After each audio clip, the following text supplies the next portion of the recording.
접시고기가 가맹점 17개까지 나갔다가 망했다고 하셨잖아요. 어떻게 하다가 그렇게 망하게 되신 거예요?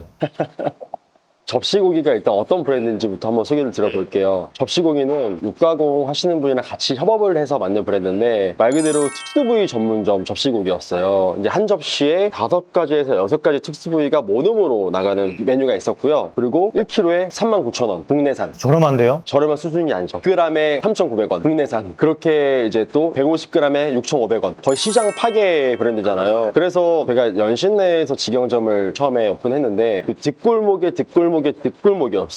근데 오픈하자마자 일주일은 조금 잠잠하더니 소문이 나기 시작하더니 한 3달 지나서부터 갑자기 줄을 서기 시작하더라고요. 그렇게 후미진 곳에서 줄을 서다 보니까 이제 유명한 유튜버들도 오시게 되고 방송사에서 찾아오셨었어요. 이 브랜드를 처음에 어떻게 기획했냐면 돼지 한 마리가 이렇게 있으면은 가격을 좀 싸게 할 수도 있었던 이유가 삼겹살 있고 목살 있고 그리고 뭐 가브리살, 항정살 이렇게 있잖아요. 그럼 이제 돼지가 이렇게 삼겹살 적용되고 이어지는 그 라인이 있어요. 그러니까 깔끔하게 나눠지는 게 아니잖아요. 사람 몸처럼. 그래서 이 정형하고 남은 짜투리 부위를 저희가 새로운 이름을 붙여서 특수부위다 이렇게 만든 거죠. 그래서 이거는 처음부터 프랜차이즈를 기획하고 만든 브랜드인데 이건 카피할 수가 없다. 사실 프랜차이즈를 전개할 때 카피도 중요하잖아요. 그렇죠. 그래서 이거는 우리 아니면 할 수 없는 브랜드니까 독보적으로 나갈 수 있고 이제 가격도 저렴하다 보니까 대중적으로도 괜찮다 이런 생각을 했었어요. 그렇게 장사가 너무 잘 돼서 가맹점이 문의가 막 쇄도하기 시작해요. 그때 한 번에 거의 8개 정도 오픈을 하게 되었어요. 사실 이제 저는 한 200개, 100개 막 이렇게 쉽게 빨리 나가는 걸 꿈꿨는데 그때부터 갑자기 8개밖에 되지 않은 상황에서 문제가 생기더라고요. 그게 어떤 문제였냐면 코로나도 터지긴 했는데 사실 가격이 저렴해서 코로나가 터져도 어느 정도 매출 방어는 됐었어요. 근데 코로나가 터지면서 전체적으로 시장이 장사가 안 되다 보니까 돼지를 많이 안 잡잖아요. 그럼 돼지를 많이 잡아야 우리는 공급을 할 수 있는 부위인데 돼지를 잡지 않으니까 거의 부위도 안 나오고 결국에 저희가 특수부위라는 거를 또 바꿀 수는 없으니까 항정살로 메뉴를 바꾸고 가브리살 누구나 아는 이제 특수부위로 바꾸게 되고 삼겹살도 들어가게 되면서 전체적인 컨셉 자체가 좀 뒤틀리게 되었죠. 그리고 가격도 저렴한 가격을 유지할 수가 없었어요. 아까 말씀드렸던 부위는 소비자들이 많이 찾는 부위가 아니다 보니까 저희가 그 가격을 할 수 있었는데 항정살, 가브리살, 삼겹살은 다 대중들이 찾는 부위잖아요. 그러면 1인분에 150g에 6,500원이라는 가격을 맞출 수도 없었고 또 그렇게 가격을 맞추고 원가가 오르다 보니까 가맹점주분들 수익도 안 좋아지고 결국에 가맹점주분들이 수익이 없으면은 브랜드는 망할 수밖에 없다라고 생각을 합니다. 그러면은 그렇게 무너져가는 그런 느낌을 딱 받았을 때 어떤 일들이 좀 일어났나요? 뭐 가맹점주님들이 막 전화를 한다거나 아니면 납품을 해야 되는데 납품을 못 한다거나 약간 그런 일들이 있었나요? 저희가 이제 그 가맹점주분들이 그래도 다 좋으신 분들이 많이 계셨어가지고 저희가 대체할 수 있는 상품으로 가져다 드리다 보니까 그렇게 반발이 심하진 않았었어요. 근데 저희가 이제 브랜드를 늘릴 수도 없고 브랜드 채택기가 딱 바로 찾아온 케이스다 보니까 점주분들도 천천히 업종 변경을 하게 되고 근데 업종 변경을 하는 데 있어서 저희가 또 도와드렸어요. 그냥 떼는 게 아니라 개인 고깃집을 할 수 있게 서로 좀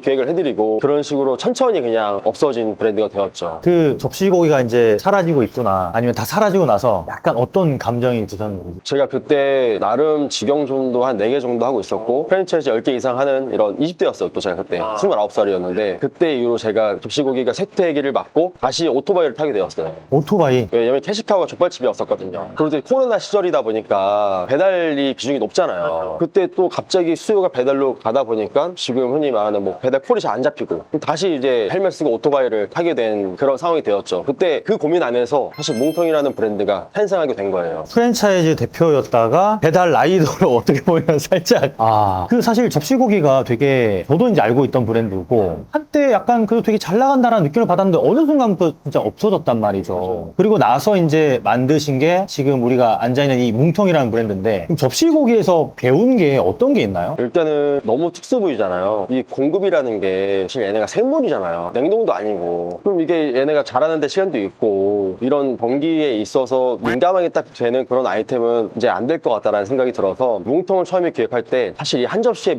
부위를 딱 정하진 않았어요. 오히려 정하지 않고 투박하게 썰어서 내어드리는 모든 부위 컨셉에서 어느 정도 유동적으로 부위가 좀 바뀔 수 있게끔 너무 특수부위만 또 집중을 하게 되면 사실 삼겹살이나 목살은 그렇게 쇼트들이 많지는 않잖아요. 많이 나오는 부위도 하니까 사실 저희 저희 지금 모듬은 목살로만도 만들 수 있어요. 목살도 정형을 다르게 하고 느낌을 다르게 주면 모양이 다르잖아요. 그러다 보니까 이제 너무 한정되지 않은 메뉴로 대중성 있게 갈 수 있는 메뉴를 개발하자 해서 이 뭉텅이 탄생이 된 거죠. 지금은 이제 뭉텅이 뭐 한 30개 정도 지금 계속 쭉쭉 나가고 있는데, 접시고기가 없어지면서 혹시 정신적인 피해도 분명 있으셨겠지만 재산상의 피해도 있으셨나요? 사실 재산상의 피해는 그렇게 크진 않았었어요. 아, 다행히. 다행히도 그렇죠. 이게 제가 처음에 접근했던 프랜차이즈 본사다 보니까 사실 투자도 많이 하지 않았고 거창한 사무실도 없었고, 제가 또 그때 프랜차이즈를 너무 쉽게 봤던 것 같아요. 그때 이후로 지금 정해놓은 것도 한 달에 딱 3개씩만 나가자. 근데 접시고기로 한 번에 인기가 많아서 한 번에 딱 나가다 보니까 관리가 안 되는 것도 있었고, 여러모로 좀 오래가는 브랜드를 만들어야겠다는 생각이 그때부터 들었던 것 같아요. 아니, 그 접시고기를 약간 반면교사 삼아서 이제 만드신 브랜드가 뭉텅이라는 건데, 지금도 고깃집을 하시거나 아니면 뭐 한식집을 하시거나 기타 많은 브랜드를 운영하시는 사장님들이 나도 프랜차이즈 사업을 하고 싶다 하시는 분들 되게 많거든요. 그래서 뭐 인큐베이팅 업체에 막 기웃기웃 거리기도 하고, 저 같은 사람한테 연락도 막 오거든요. 가맹점 한 개 내주면 500만 원 드릴게요. 1000만 원 드릴게요. 아, 진짜요? 진짜 그런 브랜드가 있습니다. 근데 그렇게 해가지고 가맹점을 늘려가지고 사업을 해야겠다라고 생각하신 분들 많거든요. 그런 분들한테 약간의 조언 같은 거 좀 할 수 있을까요? 이게 어떻게 보면 조언한다는 게 건방진 얘기일 수도 있잖아요. 그냥 저의 신념을 말씀드릴게요. 조언이 아니라, 저는 이제 가맹점주들을 볼 때 상상을 해요. 가족이 있고 저처럼 애기도 있고, 제가 이 매장을 하나 낼 때 고용 창출을 하는 거잖아요. 아르바이트생들도 사실 저희 직원과 같은 이 뭉텅이 브랜드를 택해서 일을 하게 된 건데, 저 어느 정도 그 책임감에 대해서 엄청 무겁거든요. 그리고 전 재산이 들잖아요. 창업하는데 적게는 지금 서울에서 차리려면 2억 5천 이상은 무조건 들고, 많이 드는 데 있어서 4억 이상 정도 드는데, 사실 4억이라는 말이 쉽지, 이게 엄청 큰 돈이잖아요. 그런 걸 생각하면서 빨리 가는 게 과연 중요한 것인가. 이제 MB 창업자분들도 프랜차이즈에 대한 꿈은 좋긴 하지만은 어느 정도 이제 기업가로서의 생각을 가지고 접근하는 방향이 좋지 않을까라는 생각이 들어요. 그러면 이제 개인 브랜드를 운영하시다가 프랜차이즈 사업을 해야겠다라고 약간 마음을 먹는 분들도 어떻게 보면은 너무 빨리 확장하려는 것보다는 직영점을 좀 탄탄히 갖춰놓고, 우리가 접시고기처럼 너무 갑자기 나가버리면 또 이게 와라락 무너질 수 있으니까. 맞아요. 제가 생각하기에 프랜차이즈는 결국엔 조직력이 굉장히 중요하다고 생각이 들어요. 어느 정도 저희 브랜드에 대한 이해도도 높아야 되고, 직원들이 일을 잘해줘야 이제 파트너분들한테 가는 거잖아요. 그래서 탄탄한 조직을 구축을 하고, 이제 파트너분들에게 제대로 된 교육을 할 수 있는 조직을 탄탄하게 만드는 게 가장 중요하지 않나. 그럼 접시고기는 한번 어쨌든 경험이 있으신데, 뭉텅이 비슷한 위기에 만약에 처하게 된다, 그때는 이겨낼 수 있을까요? 그때는 다시 한번 제 매장을 한번 객관적으로 볼 수 있는 시선을 가지게 되는 계기가 되지 않을까 싶어요. 이게 보통 제가 파트너분들이랑 가끔 상담을 할 때 한 발짝 뛰어서 볼 수 있는 매장의 시선을 가지라고 얘기를 많이 해요. 이제 매장 일을 하다 보면은 10시간 이상 있잖아요. 그러면 이 매장을 자기 공간이라고 착각을 해요. 내 공간이라고 착각을 하면 안 돼요. 사실 이제 이거는 손님들을 위한 공간인데 내 매장이라고 생각하면 안 되지. 가끔 이제 제가 와서 보면은 막 맥자가 이렇게 삐뚤어져 있는데도 맨날 보는 사람들은 모르잖아요. 예를 들어 친구를 집에 초대했어요. 근데 제가 집에 침대 위에 엑셀 삐뚤어져 있는데 친구가 오면 바로 보이잖아요. 근데 저는 그걸 모르는 상태가 굉장히 많거든요. 매일 출근하고 그냥 매일 보던 거니까. 그렇죠. 너무 익숙해져 있는 거죠. 아까 질문하신 거 말씀드리면 한 발짝 오히려 제가 뛰어져서 볼 수 있는 그런 계기가 되지 않을까. 오히려 이 본질에 더 집중할 수 있는 계기가 되지 않을까 또 생각이 들어요. 위기가 없을 수가 없잖아요. 접시고기 같은 경우는 어떻게 보면 구조적인 문제가 있어서 잘 전개가 되지 않았는데, 뭉텅 같은 경우는 아까 말씀하셨지만 그냥 주먹구이 큰 접시 약간 이런 형태로 기획을 하셔가지고 뭐를 어떻게 짜도 가능하게끔 만드셨단 말이죠. 네네. 그럼 이런 구조적인 문제 외에 매출이 안 나온다거나, 아까 말씀하셨던 본인 매장을 좀 더 이렇게 객관적으로 바라볼 수 있는 그런 눈을 키우지 못하게 됐을 때 더 큰 위기가 올 수도 있는 거예요. 그렇죠. 올 수도 있죠. 그럼 대표님은 혹시 가맹점 하나하나 나갈 때마다 어떤 마음가짐으로 가맹점을 내고 있는지? 저는 직영점을 많이 할 때 7개까지 했었거든요. 이제 적게 한 건 아니잖아요. 제가 진짜 지금도 사실 오늘 얼마라는 어플로 매일 가맹점 매출 확인하고, 쉬는 날이면은 주말에 애기랑 있는데도 핸드폰으로 맨날 가맹점 리뷰 보고, 저는 직접 가지 않아도 블로그나 영수 리뷰를 보면 어떤 상태인지 플레이팅인지 그거를 직원들한테 좀 이제 주말에 보내는 게 잘못이긴 한데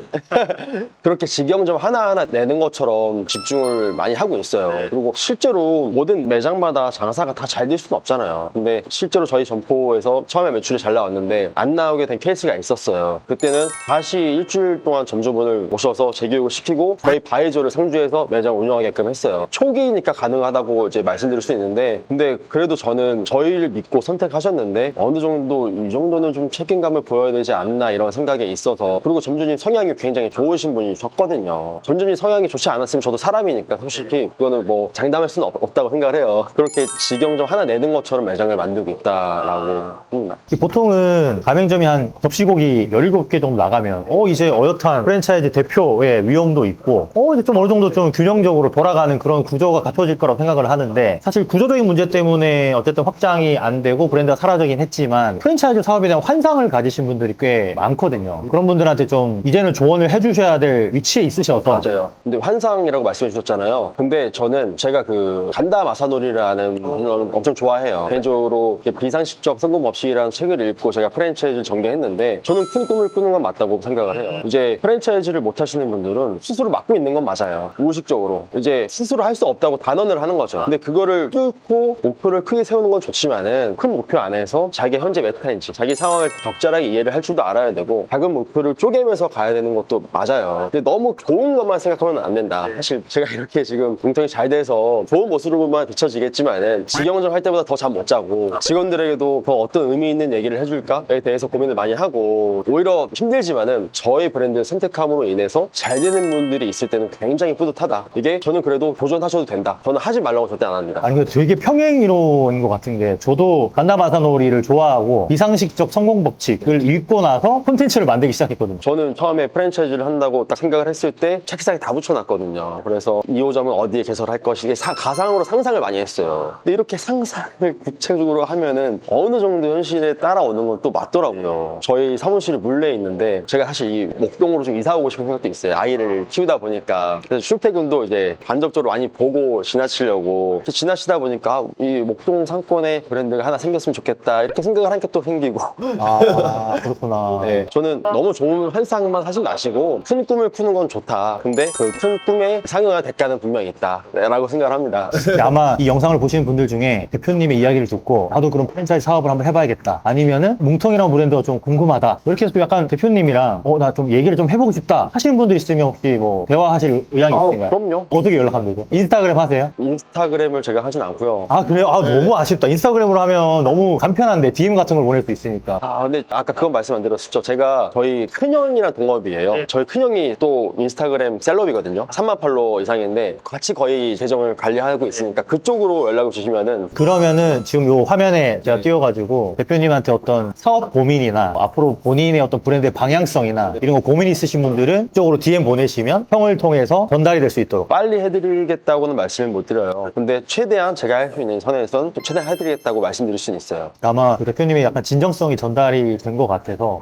우리 구독자분들도 좀 궁금한 사항이 있으신 분들은 메일 주소랑 그다음에 제가 인스타그램 아이디를 남겨놓을 테니까 언제든지 연락 주시면은, 이제 기한이 좀 걸릴 수는 있어도 제가 최대한 진짜 컨설팅 하는 것처럼 해서 답변을 해드리겠다고. 왜냐하면 접시고기의 그 경험도 있으시기 때문에 지금 그런 어려움에 처하신 분들도 많을 거란 말이죠. 이게 결국에 처음에 창업했을 때가 꿈이 이제 직영을 여러 개 하다가 나만의 거리를 만들고 건물을 사거나, 이게 목표잖아요. 근데 저도 다 겪었거든요. 처음에 직영점 했다가 직영점을 7개까지 늘렸다가 프랜차이즈 했다가 다시 또 프랜차이즈를 하고 지금도 직영점을 하고 있고. 그러니까 아마 대표님한테 어떤 고민 상담하고 싶으신 사람이 많을 것 같긴 한데, 진짜 이렇게 또 선뜻 연락 주시면 제가 답해드리겠다 하는 거 보니까 진짜 좀 감사하다는 말씀 드리고 싶습니다. 제가 감사합니다. 오늘 제가 뭉텅이 와가지고 대표님의 그 실패 사례 선뜻 또 말씀을 해주셔가지고 어쨌든 좋은 브랜드로 또 재탄생했기 때문에 그렇게 또 말씀하실 수 있지 않을까 싶습니다. 감사합니다. 마지막으로 우리 구독자분들한테 한마디 좀 부탁드릴게요. 지금 다들 자영업 시장이 너무 힘들고, 항상 힘들긴 했지만 이번엔 제가 느끼기에도 쉽진 않은 것 같긴 해요. 지나다니면서 제가 상권 개발을 할 때 보면은 매장이 통통 빈 곳이 굉장히 많더라고요. 근데 사실 이제 위기가 있으면 저는 언제든지 항상 좋아지는 일이 있고, 그 위기에 있어서 스스로만 포기하지 않으면 언제든지 저는 성공은 눈앞에 있다라고 생각을 합니다. 이제 저도 장사 건프로님 영상을 많이 보고 있는데 많이 배우고 있고, 지금 이 영상을 보시는 분들은 의지가 있으신 분들이잖아요. 저는 지금은 당장 힘들더라도 진짜 한 발자국씩만 앞으로 나아가면은 충분히 좋아질 수 있는 날이 앞으로 더 많으니까 너무 힘들어하지 마시고 항상 화이팅 하셨으면 좋겠다라는 생각이 듭니다. 그러니까 누가 이런 말을 하더라도 잘 와닿지 않을 수 있는데, 실패했던 사례를 얘기하면서 제기를 하셨으니까 이런 말씀을 해주신다는 게 정말 도움이 많이 될 것 같습니다. 오늘 고기도 너무 맛있게 먹었고 또 좋은 얘기 많이 해주셔가지고 진짜 감사드리고, 다음에 또 제가 기회가 되면 한 번 더 찾아뵐 수 있도록 하겠습니다. 꼭 한 번 더 나오게 해주세요. 알겠습니다. 감사합니다, 대표님. 네, 감사합니다. 고맙습니다. 네.